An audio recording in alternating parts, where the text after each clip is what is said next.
Hello, gang! Will and I are going to be reading the Communist Manifesto. The Communist Manifesto by Karl Marx. A spectre is haunting Europe, the spectre of communism. All the powers of old Europe have entered into a holy alliance to exorcise this spectre. Pope, Tsar, Metternich, and Guizot, French radicals, and German police spies. Where is the party in opposition that has not been decried as communistic by its opponents in power? Where is the opposition that has not hurled back the branding reapproach of communism against the more advised opposition parties, as well as against its reactionary advisories? Two things result from this fact. 1. Communism is already acknowledged by all European powers to be itself a power. 2.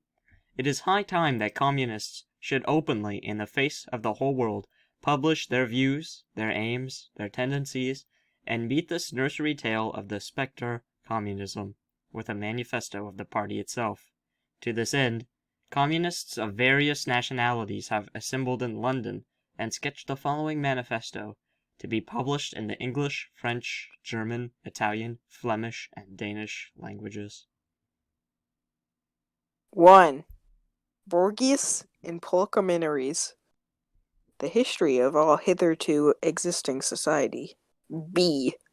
Is the history of class struggles, freeman and slave, partition and plebeian, lord and serf, guildmaster and journeyman. In a word, oppressor and oppressed stood in constant opposition to each other, carried on an interrupted, now hidden, now open fight.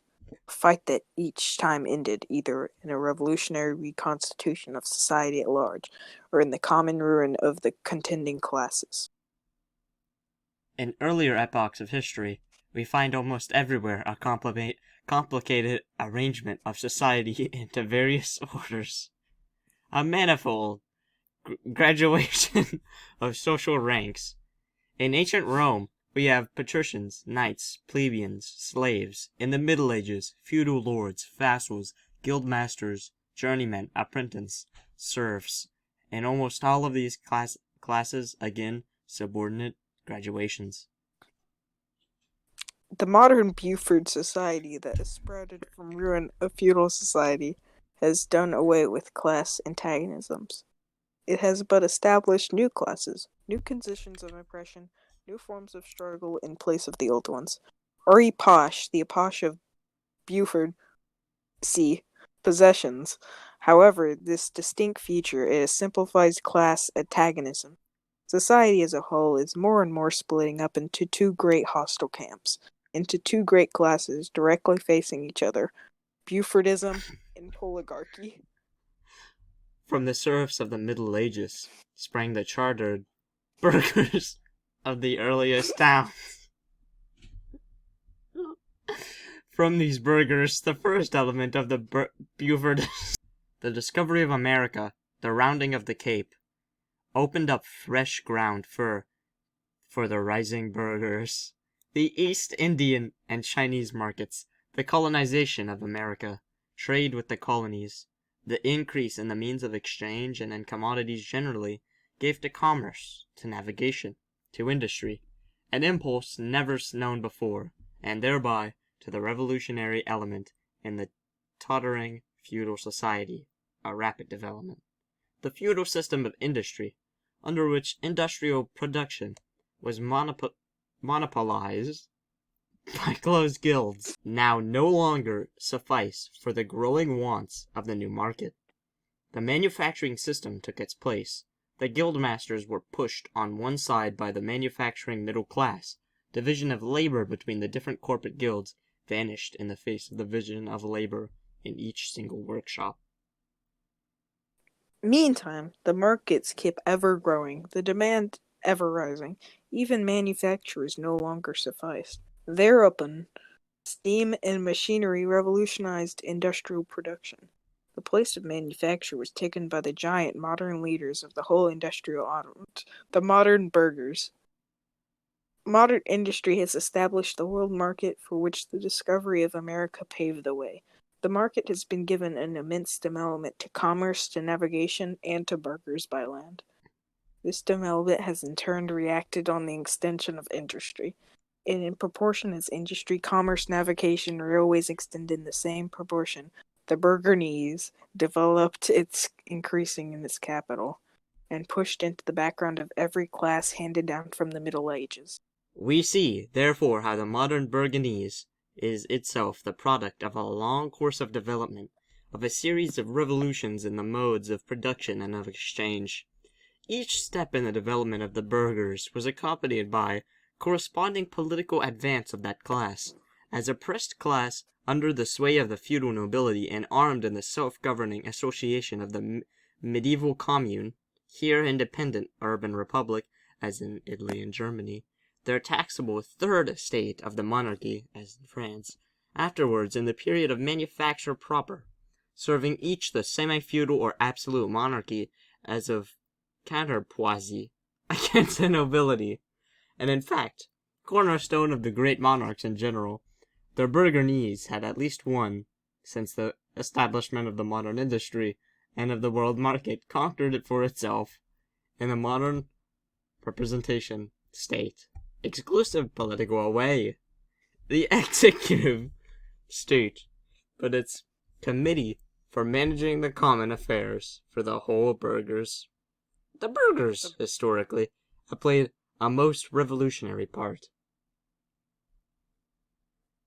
The burghers, wherever it has gone on the upper hand, has put an end to all feudal, patriarchy, idealic relations.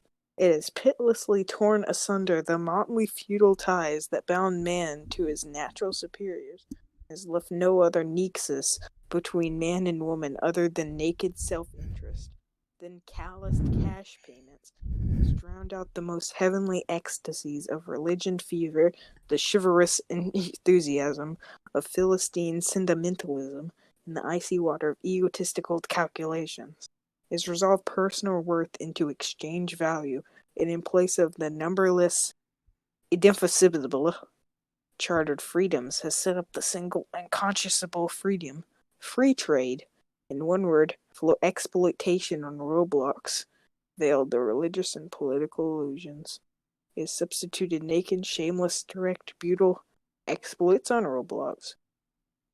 The burghers have stripped of its holo every occupation hitherto honored and looked up with reverent awe. It has converted the physician, the lawyer, the priest, the poet, the man of science, and into its paid, waged laborers. The Burgundies have torn away from the family its sentimental veil, and has reduced the family relation to mere money relation. The Burgundies has disclosed how it came to pass that the brutal display of vigor in the Middle Ages, which reactionists so much admire, found its fitting completement in the most slothful indolence. It has been the first to shew what man's activity can bring about. It has accomplished wonders far surpassing Egyptian pyramids, Roman aqueducts, and Gothic cathedrals. It has conducted expeditions that put the shade of all former exoduses in nations and crusades. The Burgundies cannot exist without consistently revolutionizing the instruments of production, and thereby the relationship of product, and with them the whole relationship of society.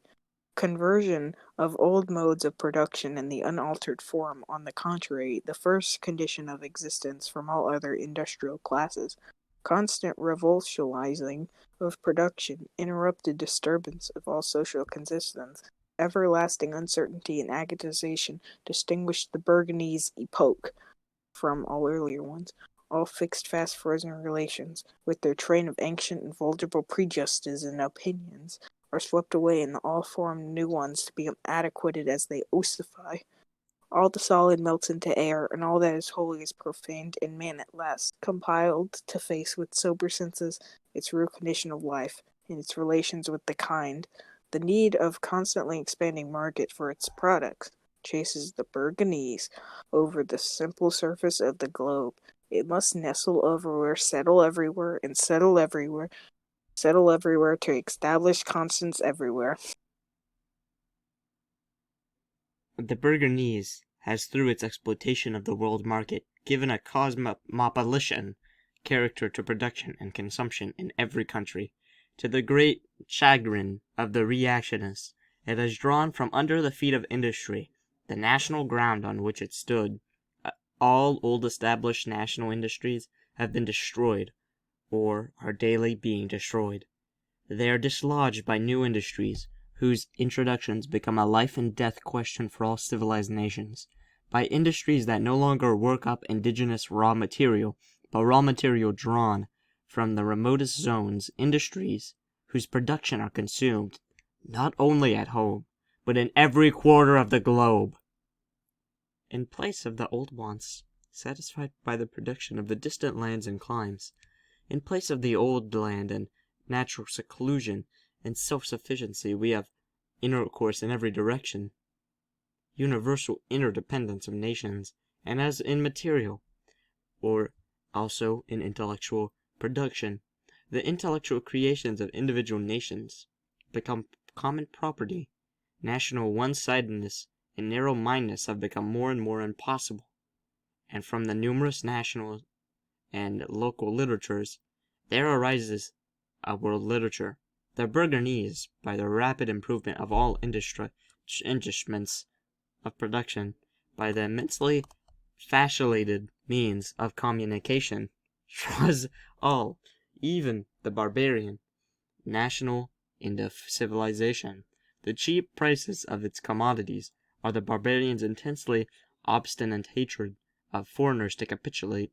It completes all nations on the pain of extinction to adopt the Burgonese mode of production. It compels them to introduce what it calls civilization into their midst, to become Burgonese themselves. In one word, it creates a world of its own image. The Burgonese have subjected the country to the rule of the town. It has created enormous cities, has greatly increased the urban population as compared with the rural, and has thus rescued a considerable part of the population from the idiocy of rural life, just as made the country dependent on towns. So Communist Manifesto, has made the semi-barbarian countries dependent on the civilized ones, nations of peasants on the nation of burghers, the east or the west.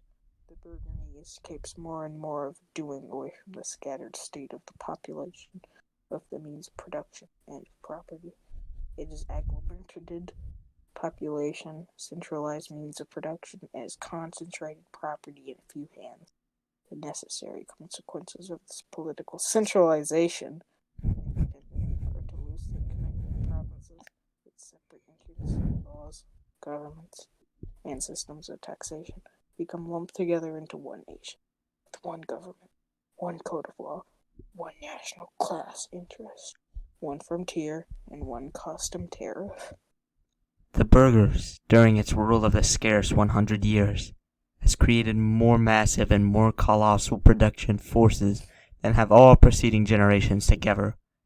Subjection of nature's forces to man, machinery, application of chemistry to industry and agriculture, steam navigation, railways, electric telegraph, clearing of the whole continents for cultivation, cannibalization of rivers, whose populations conjured out of the ground. What earlier century had even a presentation that such production forces slumbered in the lap of social labor? We see then the means of production and exchange, on whose foundations the Burgonese built up, were generated in feudal society. At a certain stage in the development of these, of production and of exchange, the conditions under which feudal system produced and exchanged the feudal organization of agriculture and manufacturing industry, and in one word, the feudal relations of property became no longer compatible with the already developed production forces. They became so many fetters. They had to be burst asunder. They were burst asunder. Into their place stepped free competition, accompanied by a social and political constitution adapted to it and by the economic and political way of the Burgonese class.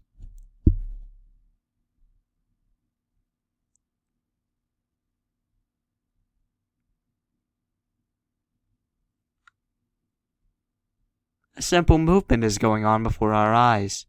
Modern burger society, with its relations of production and of exchange and of property, is a society that has conjured up such gigantic means of production and exchange, is like the sorcerer who is no longer able to control the powers of the netherworld, whom he is called by his spells.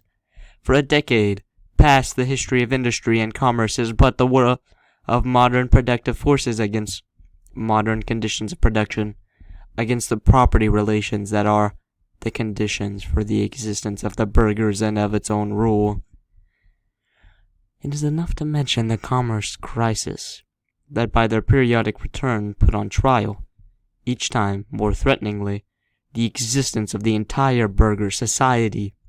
And these crises, a great party, not only of the existing products, but of the previously created production forces, are periodically destroyed.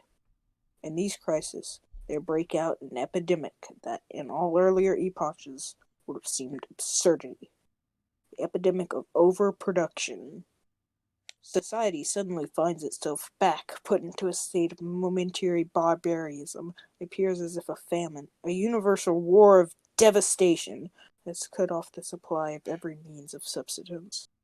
Industry and commerce seems to be destroyed. And why? Because there are too much civilization, too much means of subsistence, too much industry, too much commerce. The production forces at the dispute of society no longer tend to the future development of the burgeois property. On the contrary, they have too powerful for these conditions, which they are fated. And so soon they overcome all these fetters and bring disorder into the whole burgher society, endanger the existence of French fries property. The condition of the burgeois fries is to narrow comprise the wealth created by a number one large, and the burghers get over these crises. On the other hand, the enforced destruction of a mass of production forces, on the other hand, by conquest of new markets and by the more thorough exploitation of the old ones, that is to say, diminishing the means whereby crisis is perverted, the weapons by which the burgeois call feudalism are new ground to the turned off of the burgeois itself. But not only has the burgeois forged the weapons that bring death to itself, it has also called into existence the men who are to wield those weapons. The one modern working class. The proletarians. In proportion to the burghers, i.e., capital, is developed, in the same proportion as the proletariat, the modern working class developed a class of laborers who live so only to find their work, and who might find their work so long their labor increases capital. These laborers who must sow themselves piecemeal are a commodity, like every other article of commerce, and are consequently exposed to all the vicissitudes of competition, to all the fluctuations of the market. Go ahead. Okay. Owing to the extent... Yeah, you can go.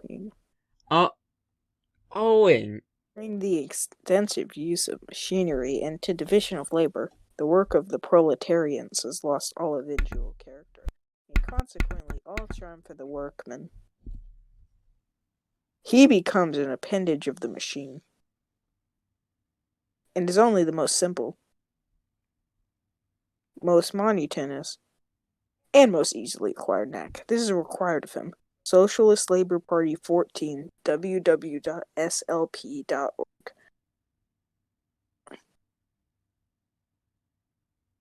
Go ahead.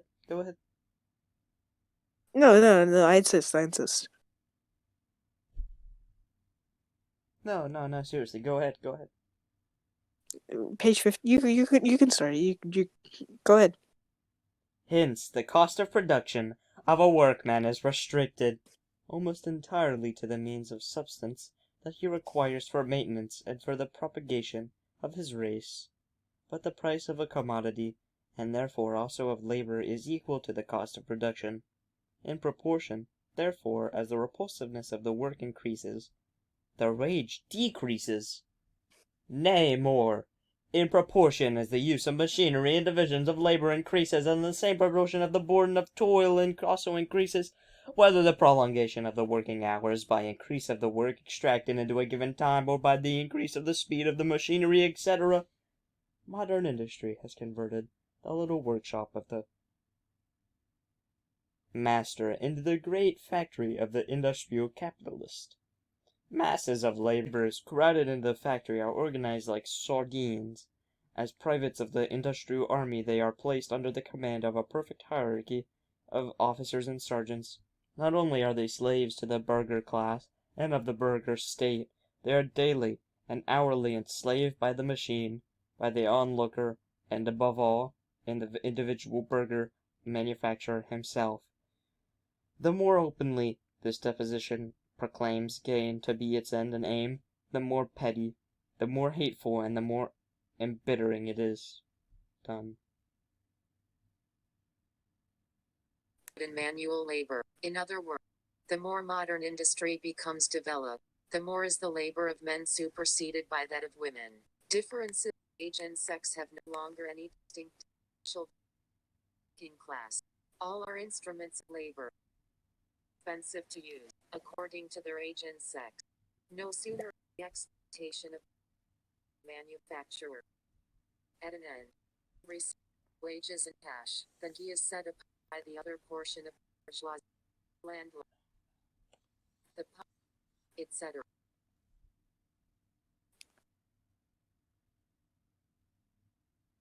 The lower strata of the middle class, the small tradespeople, shopkeepers, and retired tradesmen generally, the handicraftsmen and the peasants, all these sink gradually into the rat, partly because their diminutive capital does not suffice for the scale on which modern industry is carried on, and is swamped in the competition with the large capitalists, partly because of their specialized skill is rendered worthless by the new methods of production. Thus, the proletariat is recruited from all classes and of the population. The rat, The proletariat goes through various stages of development. With its birth, it begins to struggle with the bourgeoisie. At first, the constant is carried off by individual labourers, then the work people of a factory, then the operative of one trade and one locally against the individual burghers who directly exploits them. They direct their attacks not against the bourgeois, the conditions of product, but against the instruments of production themselves. They destroy imported warehouses that compete with their labor. They smash to pieces machinery. They set factories ablaze. They seek to restore by force the vanished status of the workmen of the Middle Ages. At this stage, the labradors still form an incoherent mass scattered all over the whole country and broken up by mutual competition. If anywhere they unite to form a more compact body, this is not yet the consequences of their own active union, but of the union of the bourgeois, which class, in order to attain the most political ends, is compelled to set the whole polarchy into motion, and moreover, yet a time for the time to do so. At this stage, therefore, all the Presbyterians do not fight their enemies, but the enemies of their enemies of the enemies of the remnants of the absolute monarchy, the landowners, the non-industrial burghers, the petty burghers, the annoying burghers. Thus the whole hysterical movement is consecrated in the hands of the burghers. Every victory attained is a victory for the bourgeois. but with the development of industry, the rat not only increases in number, it becomes concentrated in greater masses. Its strength grows, and it feels that strength more. The various interests and conditions of life within the ranks of the rat are more and more equalized, in proportion as machinery obliterates all distinctions of labor, and nearly everywhere reduces wages to the same level. The growing competition among the bourgeoisie and the resulting commercial crisis make the wage of the workers even more fluctuating. The unceasing improvement of machinery, ever the more rapidly developing, makes their livelihood more and more precarious. The collisions between individual workmen and individual bourgeoisie take more and more the character of collisions between two classes. Thereupon the workers begin to form combinations, trade unions, against the burghers. they club together. The collisions between the individual workers and the individual bourgeoisie take more and more the character of collisions between the two classes. Thereupon the workers begin to form combinations, trade unions, against the burghers. They club together in order to form the rate of wages they found permanent associations in order to make the provision beforehand for those occasional revolts. Here and there the contests break out into riots. Now and then the workers are victorious, but only for a time. The real fruit of their battle lies, not in the immediate result, but in the ever-expanding union of the workers. The union is helped on by the improved means of communication that are created by modern industry, and that place the workers' difficult locations in contact with one another. There was just this contact that was needed to centralize the numerous local struggles and all of the character into the one national struggle between classes. But every class struggle is a political struggle, and that union to attain the burghers of the Middle Ages with their miserable highways required centuries the modern politicians, thanks to highways. Continuously being upset again by the competition between the workers themselves. If it ever rises up again, stronger, mightier, a completely legislative recognition of the particular interests of the workers, by taking advantage of the divisions among the burghers themselves. Thus the 10 Hours Bill in England was carried. Although collisions between the classes of society further into ways the course of development of the rat, the burgundies find itself in a constant battle, first with aristocracy, later on with the persons of the Burgundies themselves, whose interests have become antagonized all the rest of industry, are at all times with the Burgundian countries. In all these battles, it seems to compel it to appeal to the rat to ask for help, and thus drag into a political arena. The burghers themselves supply Poltergeist with elements of political and general education. In other words, it furnishes the rat weapons for fighting the burghers. Of the industry, participation into the rat, or as of at least threatened in their conditions of existence. They are the supply of the rat, with fresh elements of enlightenment and progress. Finally, in time, when the class struggle is near the decisive hour, the process of dissolution, going on within the ruling class, and in fact with the whole range of an old society, assumes in a violent glaring character. That small section of the ruling society assumes the small and glaring character. That a small section of the ruling society assumes the small, glaring character. Class cuts itself into a drift and joins the revolutionary class, the class that holds the future in its hands, just as therefore as in an earlier period a section of the nobility, future in its hands, just as therefore at an earlier period a section of the nobility, future in its hands, went over at the bourgeoisie, as a new proportion of the burghers go over to the rat, and in particular a portion of the burgher ideologists have raised themselves to the level of comprehending theoretically the historical movement as a whole. Of all the classes that stand face to face with the burghers today, the polar rat, along with the really revolutionary class, other classes decay and finally disappear in the face of modern industry. The rat, in its special and essential project, the lower middle class, the small manufacturer, the shopkeeper, the artisan, the peasant, the cat, all these fight against the burghers to save from extinction in their existence as fractions of. They are therefore not revolutionary, but conservative. Nay, more, they are reactionary, as they try to roll back the wheels of history. If the chance they are revolutionary, they are so, only in the view of their impending transfer with the rat. They thus defend not their present, but their future interests, as they desert their own standpoint to place themselves at the polar rat. The dangerous class of the social scum of the earth, that passionately rotting mass torn off of the layers of old society, may here and there be swept off into the Polaridian revolution with its conditions of life. However, it prepares far more for the part of a bribed to than reactionary intrigue. In the conditions of the rat, those of old society at large are already virtually swamped. The rat is without property. His relation to his wife and children are no longer anything in common with the burghers' family relations.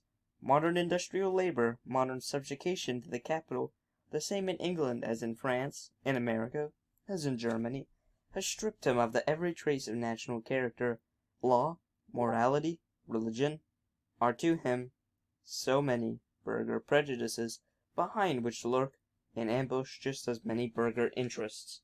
All the preceding classes that got the upper hand sought to fortify their already acquired status by subjectively society at large to the conditions of appropriation.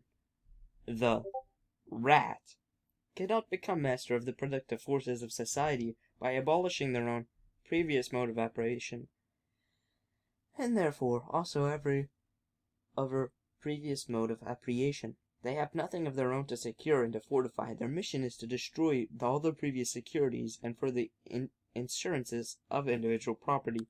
All previous historical movements were movements of minorities or in the interest of minorities. The Proclamation movement is a self-conscious, independent movement of the immense majority that is the interest in the immense majority. Rat. Lowest stratum of present society cannot stir, cannot raise without the whole superincumbent strata of the official society being strung into the air. Okay, guys, if this hits 100 views, we will drop part 2 to the Communist Manifesto. So, be on the lookout. Send this to your friends. Send it to your enemies. And Putin is very thick.